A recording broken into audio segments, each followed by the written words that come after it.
Hello, Raptors fans. Welcome back to Raptors Report. I'm on vacation right now, which is why there haven't been a lot of uploads. I'm out west in BC, visiting my mom with my family. And right now I had to set up a makeshift studio in my mom's closet, which is why the video quality isn't great, but hopefully everything looks and sounds fine.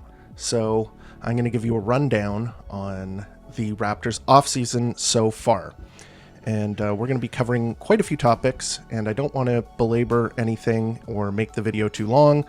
So let's jump right into the topics and talk about what we will be discussing today.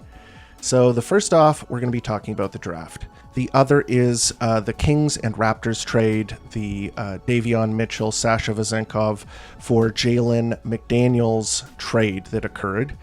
The next one will be the contracts that were signed by Scotty Barnes and Emmanuel Quickley. Then we'll be discussing the Bruce Brown situation. Kind of a bit of disappointment there, but we should discuss it. If we want to have a complete view of how the offseason has gone so far, got to talk about that. And last but not least, I will be giving kind of a grade, my thoughts on the offseason, just sort of a general 10,000 foot view of where I think the franchise is at and how I believe everything has gone so far this offseason. So let's get into it. Let's talk about the draft. The Toronto Raptors drafted 4 times in this year's draft, which is pretty funny because when they made the Jakob Poeltl trade, they discussed giving away the Raptors' first round pick to the Spurs. And they said that this draft wasn't very good, and they ended up picking 4 times. Only 1 time in the first round, a couple times in the second round, so we'll talk about that. They drafted 19, 31, 45, and 57. And they drafted Jacoby Walter, Jonathan Mogbo, Jamal Shead, and Ulrich Chomche. So why don't we start off with Jacoby Walter. And Jacoby Walter is a 19-year-old shooting guard out of Baylor.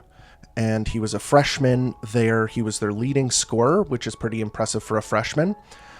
He was drafted with the Pacers' number 19 pick that they received in the Pascal Siakam trade. And this appears to me like the Raptors are drafting for upside. They took a younger player with really good measurements for a shooting guard, good athleticism. His shooting percentages were not very good this season. He was not very efficient from either the 2-point or from the 3-point line. And we'll discuss that a little bit because they're pretty confident, and I'm pretty confident as well, that he will be able to shoot the ball at the NBA level. He has a really nice form on his jump shot. He takes a lot of shots and he comes off screens. He isn't just a standstill shooter. Baylor used off-ball screens to get him open, coming off of screens and shooting shots. That was kind of what they asked him to do at Baylor. One of the reasons that I liked the pick, and I kind of warmed up to the pick, was getting to hear from his coach. And obviously, coaches are going to talk about their players and say that they're great, but what I liked hearing about was his motor and hearing about how committed he is to getting better. And when you combine kind of the nascent shooting ability, the form on his jump shot, and his age, of course, all of these elements add up to someone that should project to get better if he's developed correctly. He wasn't really on my radar. He wasn't a guy that I was super excited to hear his name called, but I have warmed up on the pick. Maybe that's just the homer talking right now, but having watched a bunch of his game tape after the fact, and hearing about him as a player and as a person, I am warming up to the pick. His measurements have a lot to do with that. 6'6" with a 6'10" wingspan. That's very impressive, but there are some concerns. So the first one is obviously the efficiency. He shot 38% from the field and 34% from 3. And he obviously has work to do on creating his own shot. I think that might be something that you could see him develop. Because right now, he was asked at Baylor to do what I said earlier, which is come off of screens and shoot the ball. I think that that was what they were asking him to do. And if he does have creation chops, it would be nice to see him use those at some point, perhaps in the summer league. Because one of the elements that you want to see from a guard is the ability to have the ball in their hands and be able to go and get you a bucket. That's one thing that I could see him getting better at. Another thing is that his defense actually has to get better. He has the measurements, he has the size, he has the athleticism and the foot speed to be a good defender, but he wasn't really a great defender last season. Part of that probably being a freshman. Another part of that is that his body requires a bit of work as well. He needs to not get bumped off his spot. He needs to play a bit more physically, that kind of thing. So I like an upside pick. I think that that is something that the Raptors can afford to do at this point. They are probably not going to be competing next year, so put him with a very good developmental coach in Darko Rajakovic and get him working. Get him some minutes. Get him to develop. So that's kind of where I am with the Raptors number 19 pick. I like it. I think it was a good pick. Next, let's move on to Jonathan Mogbo. And he was the Toronto Raptors' 31st pick of the draft. And that pick was acquired in the OG Anunoby trade. He was picked up in that trade. They gave the Toronto Raptors the 31st overall pick that belonged to the Detroit Pistons, who obviously were the worst team in the league this year. He is a third-year player out of San Francisco, played for the San Francisco Dons. And he's actually a very cool prospect. He's a little different. He doesn't necessarily fit into one neat package. And that might scare you a little bit because a lot of those guys don't really fit in the NBA. But I do kind of like this pick for the Toronto Raptors. He's undersized at 6'7" because, in my opinion, he is a big. But what you should really look at is that wingspan. The 7'2" wingspan is enormous, and he has a 9-foot standing reach. And he is kind of built like a tank, which his body is NBA ready. So all of those things put together, one thing that I've heard in the past that I think is a very instructive thing to note is that you don't block shots with the top of your head. Okay? You block shots with your hands. And that's kind of what centers are asked to do. They're asked to protect the basket. And shot blocking is the way that you really do that. I mean, another thing is holding your spot if people bump into you. You don't want to be moved off your spot. You want to stay in between the player and the basket. And I don't think that's going to be a problem with Mogbo. So I think he can play the center position at the NBA level. He was an absolute box score monster in college. He filled up almost every conceivable stat, especially steals and assists. And that's kind of where the upside and the sort of the interesting part is that he is a very good passer for a big. And if you know anything about Darko Rajakovic's system, he really likes bigs that can initiate the offense and you can run plays through. So he's a smart guy with the ball in his hands, has a great assist to turnover ratio. San Francisco used him in dribble handoff sets, and they gave him the freedom to make plays at the center position, and he did it very well. So that is something that is intriguing. And another thing about it, like when you think about a guy like Jonathan Mogbo, you have to think about Draymond Green, because that's kind of who I'm seeing here. That's the upside. Someone mentioned it on Twitter. I heard that and I was like, yes, that is a great comp. That is a great thing to aspire to for Jonathan. A guy who you can run offense through, is a very good passer, projects to be a very good defender, and is not a shooter. Let's talk about that, because I think that is kind of, I mean, no prospect is perfect. I mean, Wemby maybe, but he does have a downside, which is the fact that he both is completely uninterested in shooting and has not really shown much there. But in a system kind of like a movement offense that Darko is using, and if you want to go back to the Golden State Warriors, they have shown that you can run a couple of bigs, maybe one big that you run the offense through, give them the ability to impact the game without having to score. And then you run a bunch of plays with your guards and forwards where they space things and run off of screens and create shots. So this is very interesting. I see some potential here. I think that he could play some minutes in the NBA next season. So I like that pick. Let's move to the next guy. So Jamal Shead. I'm going to be honest, I wasn't a huge fan of this pick. He's an upperclassman. He's a senior out of Houston. He is a dog on defense. Really, really, really good defender. Very smart on both ends of the floor. So he's a great passer. He is a great defender, point of attack, off ball, gets deflections. Fred VanVleet is a guy that you could think about when you think about Jamal Shead. One of the issues, and the big one that's very hard to look past, is the fact that he can't shoot. And that's kind of what differentiates him from perhaps the Fred VanVleets or the Kyle Lowrys of the world, is that you have a small guard, so 6'1" with a 6'3" wingspan, who can't really put the ball in the basket in a meaningful way. When you're a small guard in the NBA, the biggest asset that you can have is a three-point shot, because if you can create that shot on the perimeter, then you don't have to go inside. And that's kind of the role of a guard on offense, is to be able to shoot the ball, spread the floor, and that is kind of the bread and butter for today's point guards, and he can't really do that. On the other hand, he is, I mean, as I mentioned before, an amazing defender and a winner and a culture guy. Like, huge respect in the college world. Everyone raves about his competitiveness, his drive to win, all of that sort of stuff. So we'll see if he can develop a three-point shot. He had 4 years in college to do it, and, never really shot the ball very well at all. He shot 30% from three this season, which is just, it's just not going to cut it in the NBA. But if he can somehow, if the Raptors can turn him into an amazing shooter or above average shooter, this would be a fantastic pick. So I see the vision there. I'm not necessarily sure I agree with it, but I think that he'll be playing a lot of minutes in the 905 due to the Davion Mitchell trade.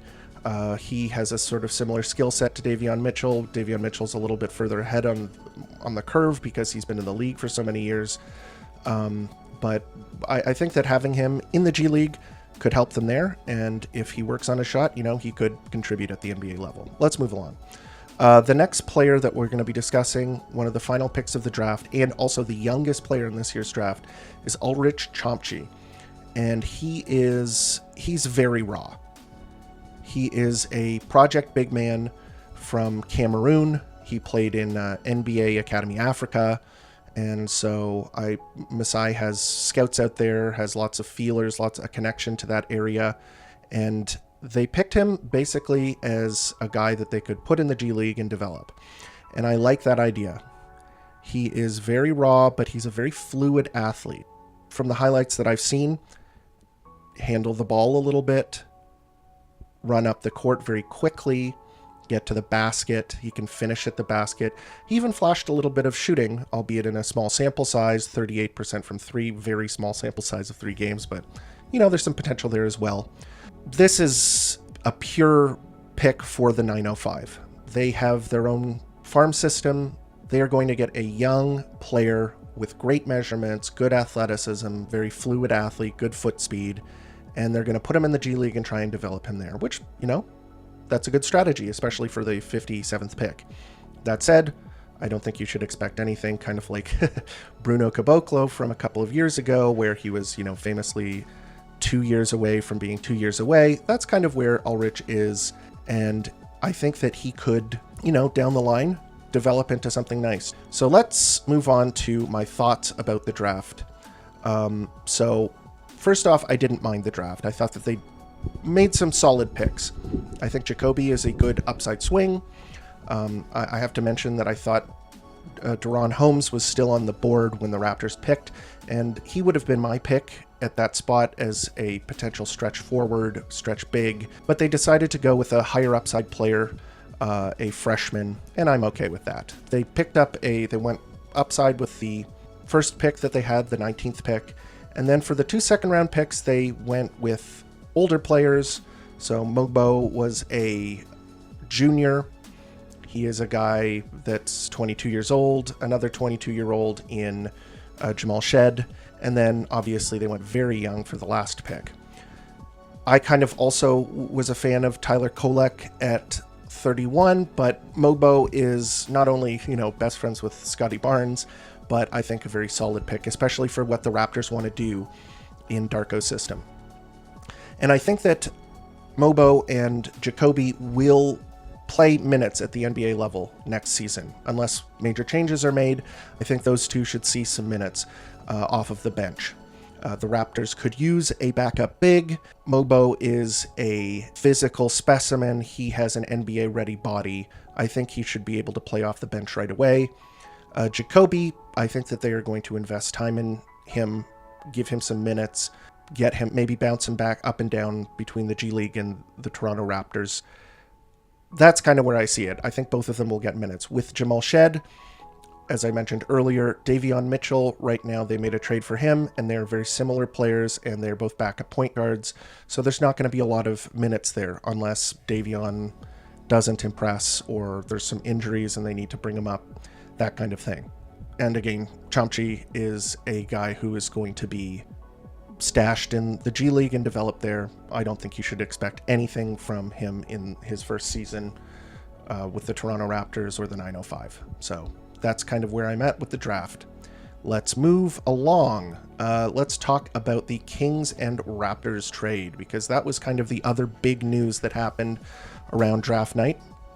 The Toronto Raptors made a trade, and they traded Jalen McDaniels for Sasha Vezenkov, Davion Mitchell, and the pick that ended up becoming Jamal Shead. So let's talk about Jalen McDaniels. I don't want to pick on him, but he was easily one of the worst Raptors that I have ever seen on the team, and I've been following the team for a long time. Any player that, has gotten significant minutes. And I think it really was about confidence with him. If you saw his body language, he would hangdog after making a bad play. I think he had a bad start to the season, and then he kind of never recovered in terms of his mental game. So that's unfortunate, but in terms of this trade, I like it with a caveat. So we've got to talk about this as an interesting situation. The first off is Sasha Vezenkov. And so he is two things that the Toronto Raptors need. I've mentioned multiple times on social media, and I think in other videos, that the Toronto Raptors could use another forward. They are kind of light on the depth chart there. I thought that they could draft a person to fill that spot, but trades work as well. Sasha Vezenkov has another quality that is very in demand for the Toronto Raptors, which is the shooting ability. If you're going to be playing Scotty Barnes on the floor for a lot of minutes, he's going to want to get in the paint. You're going to want guys who can stretch it out. And in the Toronto Raptors system, you can run Sasha Vezenkov off of screens. You can have him spot up. You can have him maybe be the screener and do pick and pop because he's got decent size for his position. There's a lot of things that you can do with him, and I think it would help the Toronto Raptors offense. So I like that, but we've got to discuss the situation there.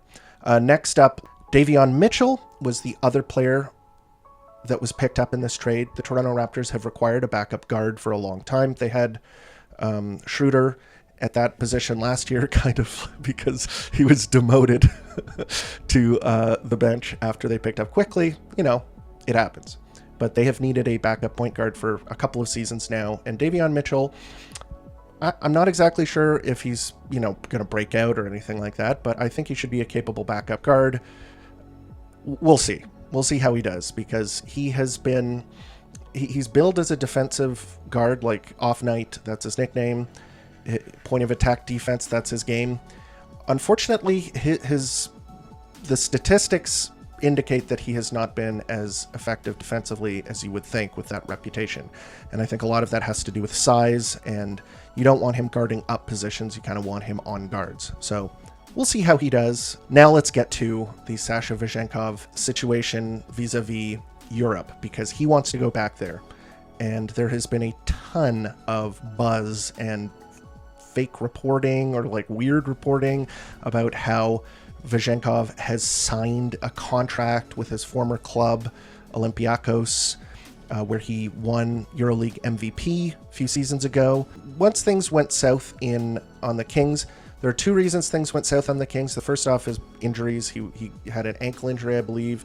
And then if you have a guy like Sabonis on your team, you want defenders around him, especially at the forward spot, because you're giving up some defense there with him at center.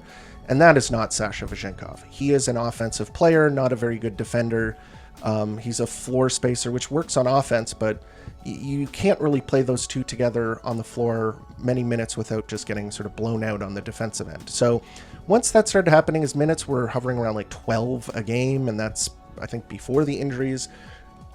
So there were rumblings that he wanted to go back to Europe, and those have intensified since he was traded to Toronto.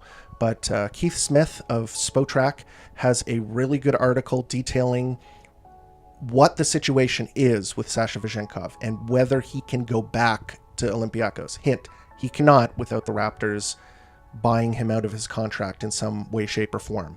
So the two options that are on the table, I guess, if he were to go back to Europe, were the Raptors just waiving his contract outright, which would stay on the cap sheet and count against the cap, and I don't think that they're going to want to do that.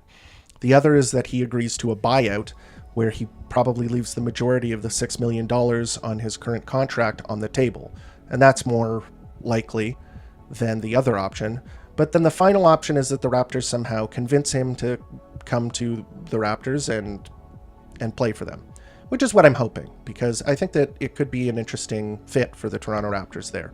For the trade, in terms of how I like it, I would just say that I really like the trade if he comes and plays for the Raptors and we get to see what he looks like, because he is a very good shooter. And the trade is okay if he doesn't. It's not a disaster if he agrees to a buyout and they don't have his contract on the books.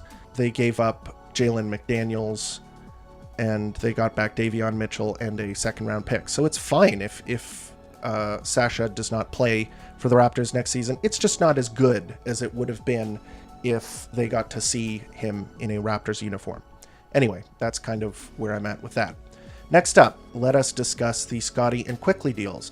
This is sort of a brief section because we did expect this to happen, or at least I did. Scotty Barnes gets the max, which is, I'm totally fine with that. It's a smaller max because he's being extended off of his rookie scale contract. It's $225 million over 5 years, which is about $45 million a year plus incentives. So if he gets on one of the All-NBA teams, he gets a big pay bump. And all defensive, there's a bunch of ways he can earn extra money. Emmanuel Quickley, as I suspected, so he signed what was reported as a 5-year, $175 million contract, but that is with less likely incentives. So he is not as likely as Scotty Barnes to get those incentives. I think one of them is for being an all-star. So if he is an all-star next season, that's great, but they'll have to pay him a bit more. But if they don't, his contract is about $32 million, which is right around where I thought that he would be. So let's put that in perspective. A lot of people were calling it an overpay. It might be an overpay, but so the Knicks traded for OG Anunoby, the Raptors traded for Emmanuel Quickley. And when you make a deal like that, you're kind of over a barrel with the player's agent because they know that if you traded for them, you want them and you don't want the trade to look bad, so you're going to give up a lot of money. And so both the Knicks and the Raptors maybe paid a little bit more than they would have if they were their own free agents, from when they were drafted. But at the same time, I'm okay with this contract. I think it's okay. And there's not much to say other than I'm glad that Scotty Barnes and Emmanuel Quickley are back, and the Raptors have two very good young players under contract for the foreseeable future. So welcome back, Scotty and Emmanuel Quickley. And lastly, kind of before we get into the roundup, let's talk about the Bruce Brown situation, because this is easily, in my opinion, one of the most disappointing aspects of this offseason.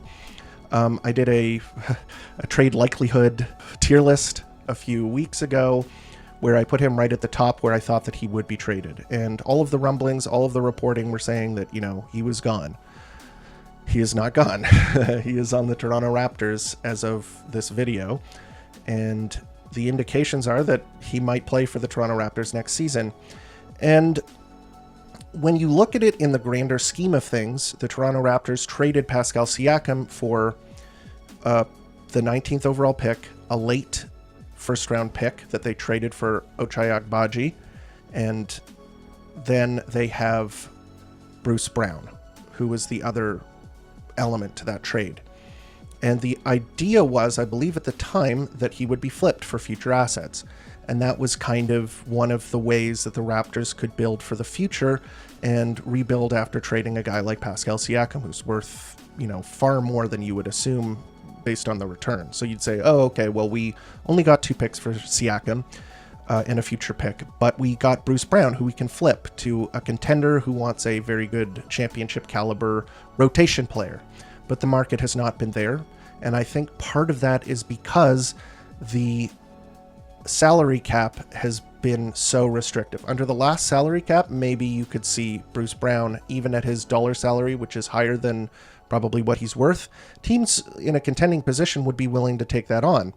But perhaps in this cap situation, teams are not looking at his contract as favorably, even if he is a decent role player that could play meaningful playoff minutes.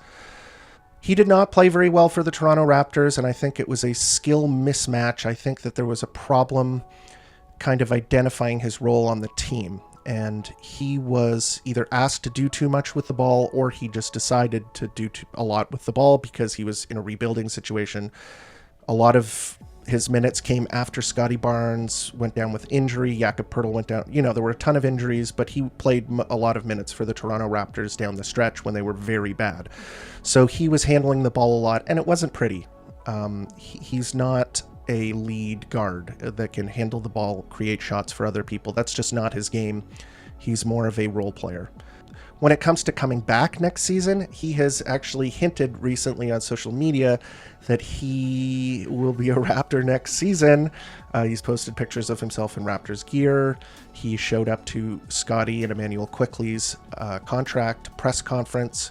So he has been with the team in an official capacity, and it kind of looks like, unless it's a smokescreen, that he's anticipating to play here next season, which I think would make the Siakam trade look quite a bit worse, because although there are obviously points during the season when he could be traded for value, you would think that his value is only going to continue to diminish over the next coming months. But who knows? Teams might get desperate. Maybe there's a bad contract that another team might want to dump, and the Raptors could oblige and take on an extra pick for that kind of thing. So again, lots of time between now and the trade deadline. Anything could happen, but I would say that I'm a bit disappointed that this is the outcome of the Bruce Brown situation. And last but not least, I'll give you my final thoughts on the offseason and talk about some other things that to look forward to. I'm just going to give the Raptors a C. I like the trade. I think the draft was decent, pretty good. But in terms of the Vezenkov situation, that's still a bit murky. We don't know exactly what's going to happen there. The Bruce Brown, also to a certain extent, Chris Boucher. I thought that he would be traded as well, and he's still on the roster. So I don't want to give an incomplete grade. Let's just call it a C right now. Another thing to look forward to, or sort of see what happens, is Gary Trent Jr. So Gary Trent Jr. Exercised his option last offseason and to become a free agent this offseason, and it seems like a miscalculation on his part. The market for him has just evaporated. It doesn't seem to be there. He thought perhaps he could get the mid-level. It doesn't look like that's going to happen. A lot of teams are very stingy with their mid-level. So, I mean, I think that he's probably going to go somewhere else. That's kind of what the reporting has been around that situation. We'll see. If he comes back, it'll probably be on a reduced amount, so I'd be okay with it. But if he leaves, it's not a huge tragedy. They have a bunch of wings and guys who they want to develop in his role. Coming up is the Raptors Summer League. That should be fun to watch. Obviously, the men's Olympic journey. I'm going to be closely following that, tweeting about it, that kind of thing. So if you want to follow me and hear my thoughts on the Toronto Raptors, please visit me on Twitter, or you can reach me at Raps Report. And I always love hearing from other Raptors fans. And I think that that's where we're going to call it. I think that's the end of the video. I hope you enjoyed. Why don't you guys let me know what you thought of the Raptors offseason so far, what you hope to happen, where you see the Raptors, anything like that. Please let me know. Reach out to me. I'm always very happy to hear from other Raptors fans. All right, guys. Have a good one. Cheers.